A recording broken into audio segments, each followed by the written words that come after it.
I'm Christine Palm. I'm the state rep for 4 towns along the Connecticut River: Chester, Deep River, Essex, and Haddam.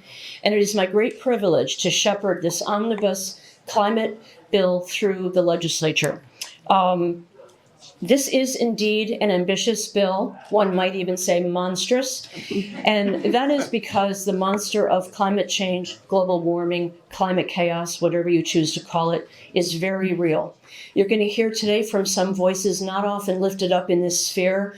But I want to thank certain people first, and bear with me because I'm not going to take our time defending why we know climate change is a problem. That's a waste of all of our time, and we won't even engage in that right now. We know it's real. We know it's urgent. We know it's the existential problem of young people. So I would like to take my time to thank those who helped me so far on this bill. Bear with me. Over to my right are dedicated Connecticut environmental leaders from the League of Conservation Voters, Save the Sound, the Citizens Climate Lobby, Nature Conservancy, the Connecticut Roundtable on Climate and Jobs, the Sierra Club, Connecticut Audubon, the River Conservancy, the Land Conservation Council, and I'm probably skipping some, so forgive me. There are also business groups.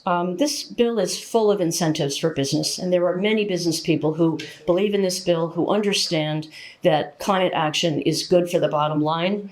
I want to thank the Sustainable Business Council for their support, and other groups that are grassroots, such as Third Act Connecticut, Climate Reality, and the Sunrise Connecticut Movement. You can see how many people are involved in this. Additionally, there are 3 students who have helped me enormously on this bill. I want to thank my legislative intern, Venetia Nakandala from Middlesex Community College, Juliana McVeigh from the Yale School of Public Health, and Brett Hurley from UConn. These are people who have devoted countless hours volunteering to research and help with strategic thinking on this bill, and I owe them a great deal. My colleagues, many of whom you see behind me, especially Reps Moira Rader and Rep John Michael Parker, who have been my deputies on this. James Albus and all of our policy staff, thank you for your help.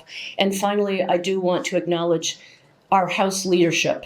While they can't be with us today because of other commitments, they are very much aware of the urgency of this, and we are proceeding with their 100% backing. There are 22 sections to this bill. I do have a handout for press on that. I won't go into each of the 22 sections because we want to hear from our speakers, but there are 4 overarching goals to address what is happening to our climate. This bill seeks to update the state's Global Warming Solutions Act to make it more in line with what our neighboring states are doing. Secondly, it creates lots of incentives for businesses and B Corps that engage in sustainable practice and pivot away from a fossil fuel economy. It plans for a transition generally away from fossil fuels, including workforce training, and it supports nature-based solutions.